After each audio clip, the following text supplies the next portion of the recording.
Olá, boa noite, seja bem-vindo a mais um Tá na Web, o programa que te deixa por dentro dos assuntos mais falados na internet e também mais pesquisados no Google. Nos trends dessa semana, só o que a gente encontra é carnaval, né? Apuração das escolas de samba, artistas nos camarotes, afinal, nosso país tem a maior festa de rua do mundo. Mas a gente escolheu falar hoje de um tema que estava nas buscas de domingo, né, do final de semana, e que envolve a tragédia no litoral paulista. Dois trends vão nos ajudar a entender melhor essa situação dos moradores e dos turistas que estão por lá. Aqui temos o Bertioga com mais de 20 mil pesquisas, né? A prefeitura declarou por lá estado de emergência. Os moradores da região vivenciaram aí o maior temporal da história. E o carnaval, claro, foi cancelado. Choveu, gente, quase 15 horas sem parar em todo o litoral de São Paulo no fim de semana. O balanço dado hoje pelo governo de São Paulo é de 48 mortes e pelo menos 38 desaparecidos. Um outro trend de domingo foi Ilhabela, que ficou em estado de atenção no final de semana, também por causa das chuvas, e por lá o carnaval foi cancelado, assim como em outros municípios. E tem previsão de novas chuvas para a região, infelizmente. Bom, para a gente entender como tudo isso começou e a situação atual, né, do litoral paulista, eu chamo agora aqui no telão para falar comigo o Oswaldo Moraes. Ele é diretor do Centro Nacional de Monitoramento e Alertas de Desastres Naturais, que é o CEMADEM, né? Oswaldo, boa noite, tudo bem? Me ouve direitinho? Ouço, Mari, boa noite. E tu me ouves? Certinho, tudo certo. Boa noite, obrigada pelo seu Tá tempo. bom. Bom, hoje Imagina, na Mari. mídia, né, Oswaldo, o que teve em várias matérias foi o CEMADEM emitiu um alerta para as autoridades sobre as fortes chuvas que estavam a caminho 2 dias antes da tragédia acontecer. Eu queria que você falasse um pouquinho mais para a gente como é que isso se deu, como é que são esses alertas e o trabalho do CEMADEM que é tão importante para acompanhar os desastres naturais. Maria, primeiro eu acho que é importantíssimo eu fazer uma breve descrição do processo que levou aquela imensa quantidade de água precipitar no litoral de São Paulo, tá? Para o pessoal poder entender por que foi uma precipitação muito, mas muito acima do que a gente costuma recordar. Recordar no sentido de armazenar, tá? Uhum. Ah, Até hoje, desde que o CEMADEM foi criado em 2011, e de toda a nossa série histórica, não há registro de chuva acima de 600 milímetros em 24 horas. Nunca houve, tá? Primeira O que vez agora. aconteceu? Primeira vez o que aconteceu? Nós tínhamos uma frente fria muito intensa se deslocando do sul do Brasil para o sudeste. E essa frente fria era tão intensa, que no sábado de manhã a temperatura em Buenos Aires foi de 7 graus. Fazia 54 anos que não fazia 7 graus no mês de fevereiro em Buenos Aires. Bem, essa frente fria passou pelo Rio Grande do Sul, foi avançando. Quando chegou no litoral de São Paulo, no litoral norte de São Paulo, ela estacionou. Ela parou de evoluir. E ela ficou ali durante algumas horas derramando água sobre o litoral. E teve alguns processos que alimentaram a quantidade de água presente nas nuvens. O principal deles é que a temperatura do oceano estava 2 graus Celsius acima do normal. Essa temperatura de 2 graus Celsius aumentou muito a evaporação da água no oceano. E com a localização de um centro de baixa pressão na parte frontal da frente fria, essa centro de alta pressão é mais ou menos como se fosse um sugador da água que estava evaporando no oceano. Bem, essa água então começou a precipitar e ficou muito tempo precipitando, como tu mesmo falaste aí, mais de 10 horas de chuva intensa.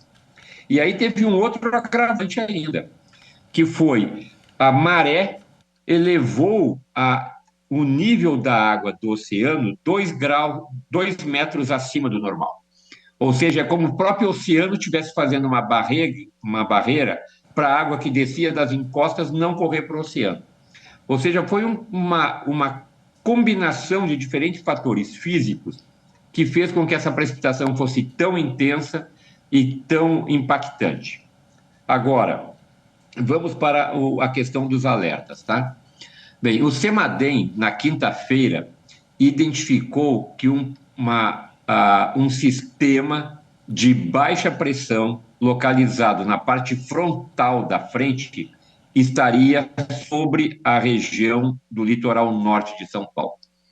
Nós, então, fizemos uma reunião, uma breve reunião com a Secretaria Nacional de Proteção e Defesa Civil, mais especificamente com o Centro Nacional de Gestão de Risco e Resposta a Desastres. E na sexta-feira de manhã, então, o SENADE, que é esse centro, convidou para uma reunião a Defesa Civil do Estado de São Paulo. E nessa reunião, com a presença da Defesa Civil do Estado de São Paulo e a Defesa Civil Nacional, os tecnologistas do CEMADEM fizeram uma descrição desse fenômeno que poderia ocorrer no litoral norte de São Paulo. Então, digamos assim, esse não foi aquilo que nós chamamos de um alerta clássico, mas é uma forma de comunicação do risco que estaria presente. Bem, aí no sábado, aí na sexta-feira à tarde ainda, todos os dias, no final da tarde, o CEMADEM faz o que nós chamamos de um boletim de risco, em que é traçado o cenário da onde tem as maiores possibilidades de ocorrência no dia seguinte. Então, na sexta-feira à tarde, o boletim de risco do CEMADEM reforçou essa comunicação, localizando exatamente a região do estado de São Paulo que poderia ser impactada. Então, esses avisos de sexta-feira, de manhã e de tarde, não eram alertas no sentido clássico, mas eram, sim, avisos para as defesas civis. E também é verdade que não era para os municípios, mas era para essa faixa litorânea, que é onde aconteceu o desastre mesmo, tá? Bem, aí no sábado, quando começou a chover, aí o CEMADEM começou a disparar os alertas para as defesas civis municipais, que são os chamados alertas clássicos do CEMADEM, tá? Que são emitidos para as defesas civis municipais. Então, de uma maneira geral, eu te diria assim, a Defesa Civil Estadual foi comunicada de que um evento meteorológico extremo aconteceria no litoral norte de São Paulo no sábado, e no sábado as defesas civis municipais receberam, então, esses alertas. Esse foi, digamos assim, o caminho dos alertas emitidos pelo CEMADEM. Oswaldo, diferentemente de outros estados, como Petrópolis, que de vez em quando a gente noticia aqui, não existe aquela sirene que avisa a população, porque, como a gente citou, isso é algo histórico e não é comum a gente ver nessa região específica de São Paulo. No Brasil como todo é comum, e já já a gente vai falar sobre isso, porque o desastre sempre se repete, né? Mas não existe, então, uma sirene específica para alertar os moradores. Então, na verdade, esse desastre foi ainda pior, porque os próprios moradores, turistas, enfim, as pessoas que estavam ali na região não teriam sido avisadas de nenhuma forma. Seria isso? Olha, essa questão de sirenes é uma questão que está vindo muito à tona agora, né?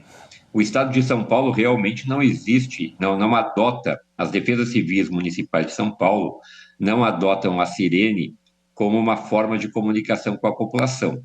Existem outras formas de comunicação com a população, que são os SMS e os WhatsApps, que estão disseminados em todo o Brasil, né?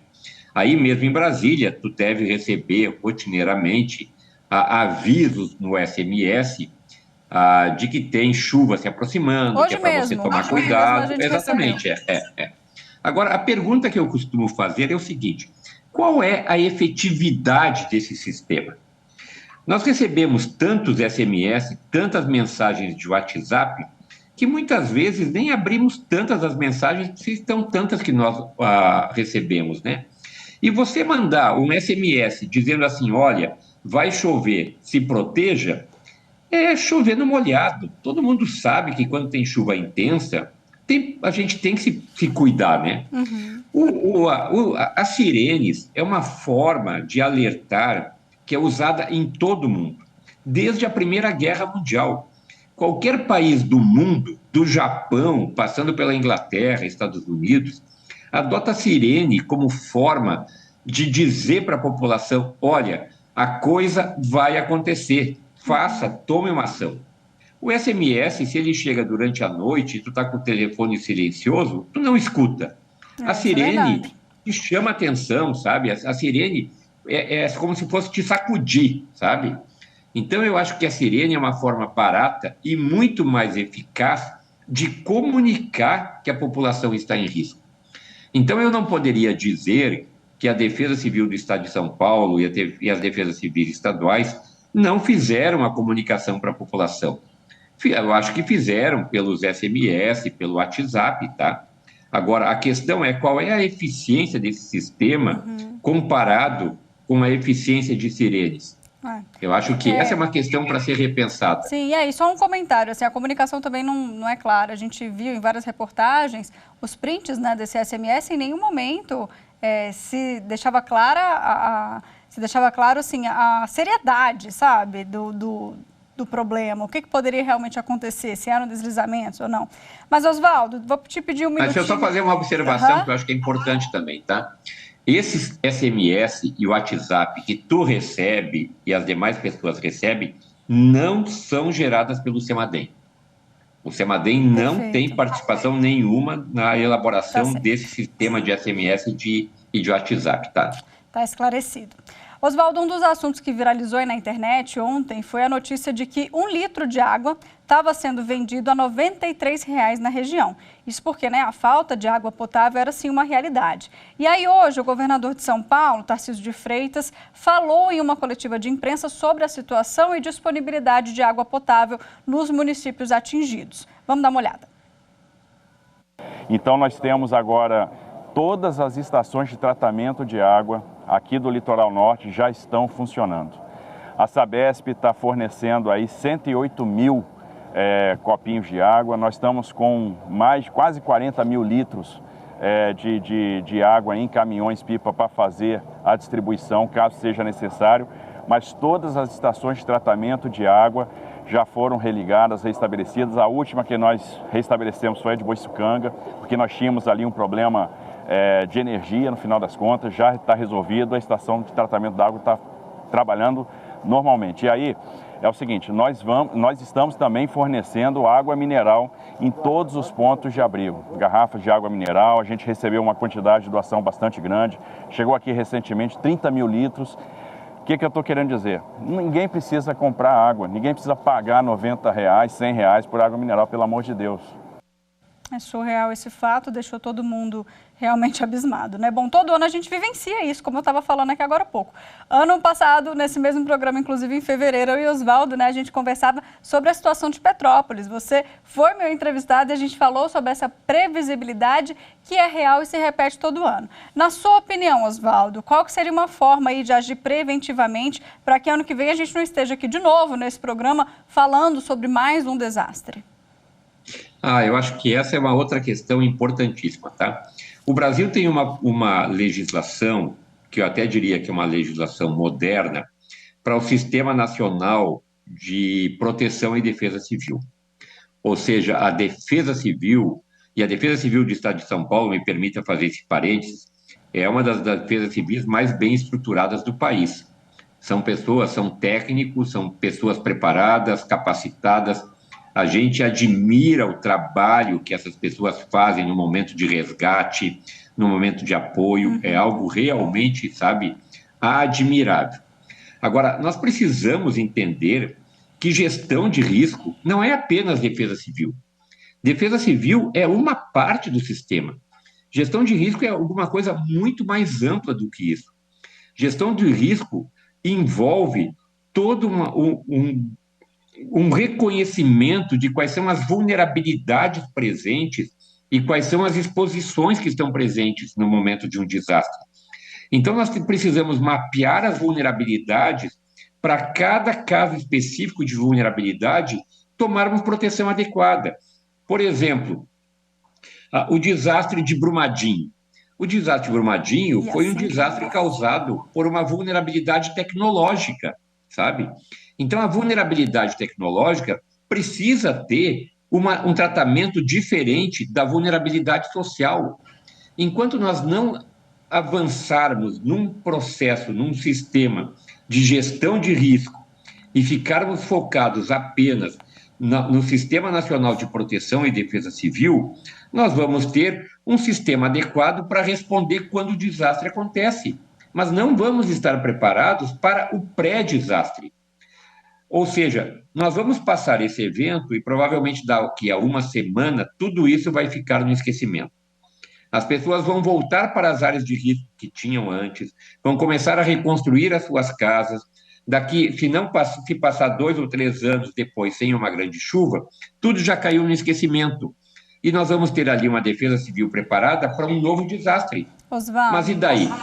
Isso não é suficiente, né? Faz todo sentido. Inclusive, você citou os moradores, alguns dos moradores não querem sair de casa, mesmo aquelas que estão em uma área de risco, que podem desabar. Inclusive, o governador mencionou na coletiva que eles podem fazer remoção compulsória caso os moradores não saiam voluntariamente. A Justiça já autorizou.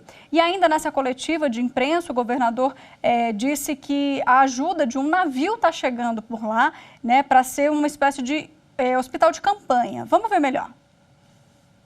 Amanhã chega aqui o navio Atlântico da Marinha, é um navio que vem equipado com um hospital de campanha, são 300 leitos, 21 profissionais de saúde. Isso vai ajudar também a aliviar a pressão na questão do tratamento de saúde.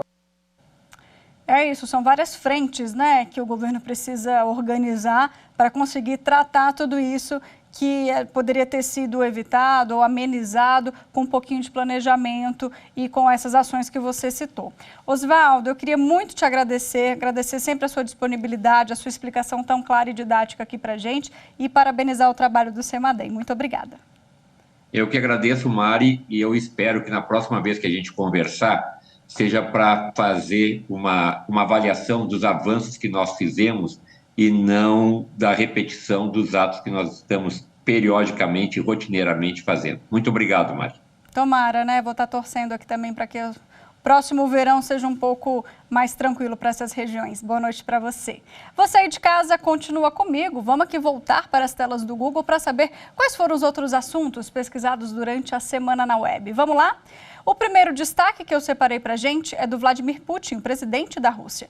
Infelizmente, gente, ele disse que a guerra que está acontecendo, né, contra a Ucrânia vai continuar. Guerra essa que já dura quase um ano. No discurso, Putin disse que a Rússia tem todos os recursos para continuar lutando e que é impossível vencer o país no campo de batalha. Bom, também esteve nos trends a campanha da fraternidade, que nesse ano destaca o tema Fraternidade e Fome. O lançamento da campanha foi feito pela CNBB, que é a Conferência Nacional dos Bispos do Brasil. O Papa Francisco alerta para a partilha. Partilhar a comida deve ser uma atitude constante de todos, ele ressaltou. E para a gente fechar os destaques, né, falando do tema da semana, que é o Carnaval, temos o trend da música do Carnaval 2023. E vocês, claro, já devem saber qual é, né? Zona de Perigo, do Léo Santana, que viralizou, foi escolhida pelo público em votação como a música do Carnaval deste ano. O hit teve mais de 26 milhões de visualizações no YouTube e mais de 25 milhões de reproduções no Spotify. Agora a gente faz uma pausa rapidinho, no próximo bloco eu volto com mais informações, não saia daí.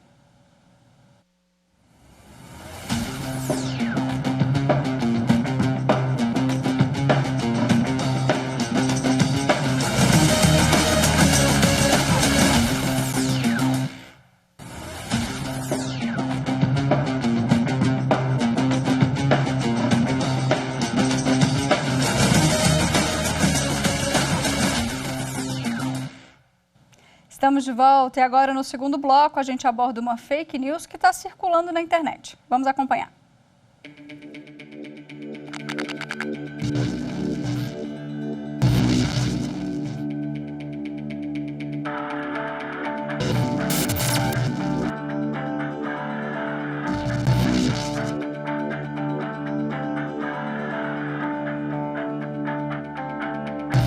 É fake news as notícias que circulam nas redes sociais afirmando que, a pedido dos partidos dos trabalhadores, o Supremo Tribunal Federal suspendeu a CNH, a Carteira Nacional de Habilitação de Pessoas Inadimplentes, ou seja, aquelas que deixaram de pagar suas dívidas.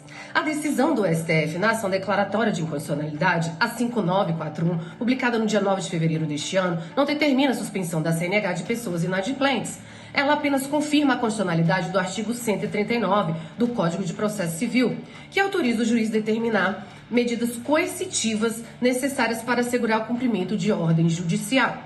Entre elas, a apreensão de CNH, passaporte, suspensão de participação em concurso público e licitação pública, como forma de obrigar a quitação de dívidas. Além disso, a decisão não atendeu a um pedido do PT. Muito pelo contrário, é o próprio PT que é o autor da ação que foi analisada e contestou as medidas dispostas na lei, no artigo 139, pedindo, portanto, que fossem consideradas inconstitucionais, sob a justificativa de sacrificarem direitos fundamentais. Pois é, para a gente entender melhor essa decisão, eu falo agora com o Hugo Sawaia, que é doutor em Direito Constitucional e também professor da USP. Tudo bem, doutor? Boa noite, bem-vindo aqui ao Tá na Web. Boa noite, Mariana. Queria agradecer primeiro o convite. Só fazer uma correção, eu não sou professor da USP, eu sou doutor pela USP. Perfeito, correção feita. É bem verdade. Na verdade, o Partido dos Trabalhadores não solicitou que o Supremo Tribunal Federal fizesse qualquer tipo de bloqueio em CNHs ou fizesse outro tipo de restrição a devedores. O que pugnou o Partido dos Trabalhadores foi exatamente o inverso.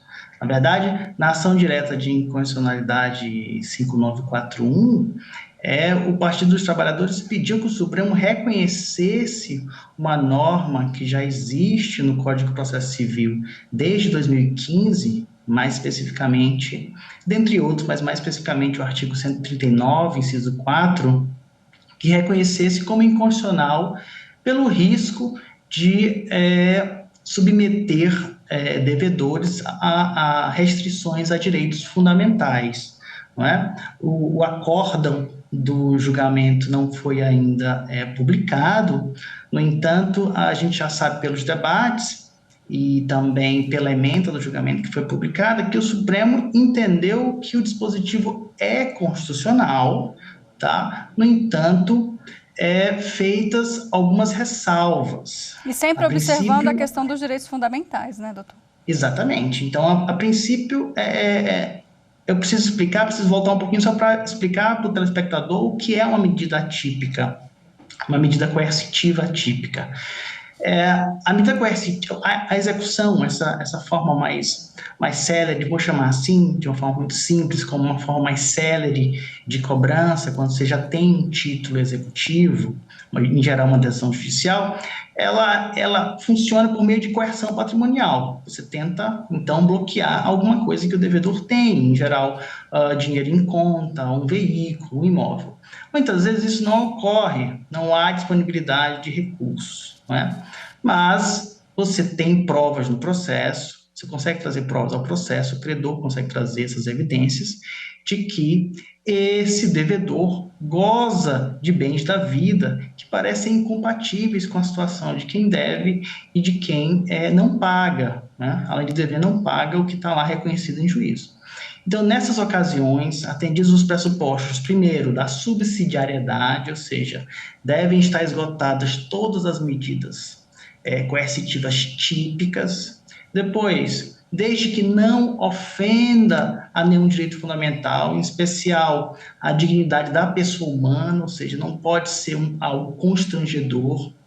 Se não me engano, foi até o ministro Barroso que citou o exemplo, que seria inconstitucional, do sujeito que fosse proibido de celebrar casamento, por exemplo, algo sem qualquer relação com aquele débito que ele detinha.